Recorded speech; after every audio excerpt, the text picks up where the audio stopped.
Ayan no, okay, part 2. Oh, kapatid ko may sakit. O ano namang nangyari din sa iyo? Ba't ikitungkod-tungkod din? Sa naga pa.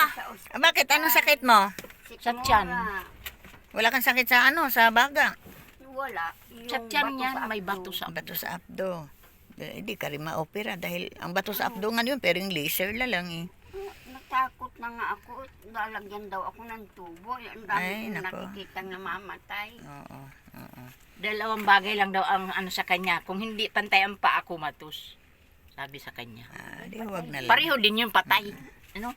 Pag kumatos. Ganun na lang. Ayan, Ate Bibi, no? Dahil may pinangako ko sa iyo pupunta talaga dito at may nagpapahatid po ng kaunting ayuda. Ako yung At alam mo noon Pasko ko pa sana pero di ako namili dahil alam ko ulan di ko kakayanin dahil ang daanan Oo, ang daanan saka po baka no. ako madulas yun. Oo, Hindi buti na na- lang walang ulan May ngayon. ulan kahapon Mm. yun. Kaya ayan po nagpapaabot po si Sis Grita, no? Si Sis Grita J, ano? Taga Melbourne. Nagpapaabot po ng ayuda. Ayan, at bumili din ako ng bigas. Bumili man eh, mayroon kang manok na may luto bubukas. Kaso lutuin mo na ngayon, matigas pa naman, pero lutuin mo na at baka mamangamoy po. Prituhin mo na siya lahat para may makain-kain ka. No? Ayan. Salamat na marami. Oo, ikaw naman lang iniisip ko, kaso lang daw sa mga ulan-ulan din, di man, Sabi ko, ay, hindi matuloy at senior din ako. Uy, mag 70 years old na din ako at nahirapan din ako. Mm-mm. Ako siya. Sige na, ibalot mo muna yan. Kikwanin ko na muna ang ano. 70 na ako, mga 71 na ako. Sabi ko, ano ba yan? Kung kailan matanda na ako, saka ganito. Sabi nung anak ko naman ay, kasi mama, para ka kasing hinahabol ng 7 kabayo. Ikaw, pag tapansin man kita pag ikay may kinukuha, may nilalakad, halos tatakbuhin. Oo nga, sabi sa akin Noon nung ko pa anak napansin eh.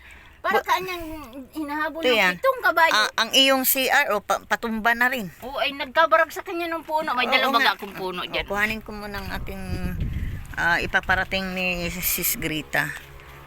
Ayan, titingnan ko muna ang CR. Wala, Ayan, grabe. patumba, pinagparap ko pa. Patumba na rin ang kanyang CR. Oh, wala na, Ate Bibi. Delikado ka nito, Ate Bibi. Namumunga yung puno na yan na ano, ay, nagkasurumba. Ayan, delikado ka dyan. Magka matumbahan ka na, timing ka naman na nakaano ka dyan sa inidoro. Ayan po ang hitsura po. O, dyan ka na lang, Ate Bibi. Happy picturean ko lang.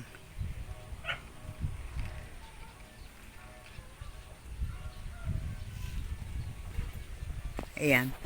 Okay. At parihan na kayo ni ni kapatid mo, ni maglaba ako, sister ay, mo. Kasama pati pa, tagahawa ako magbras. Sus, Ginoo ko. Ako na lang maglaba sa iyong damit. Ay, sadya. Wala naman magandang lalabahan dito. Nagkakandaihi ako ba mga husos ng ganun, ng short. Kaya karamihan na labahan ko short. Inaano ko lang sa tubig. Na, medyo nangamoy na nga yung CR. Diyan ka, Ate Bibi. Ito po yung pabahay ko po, no, na binigay ko kay Ate Bibi. Ayan po ay wasak po ni Yuan.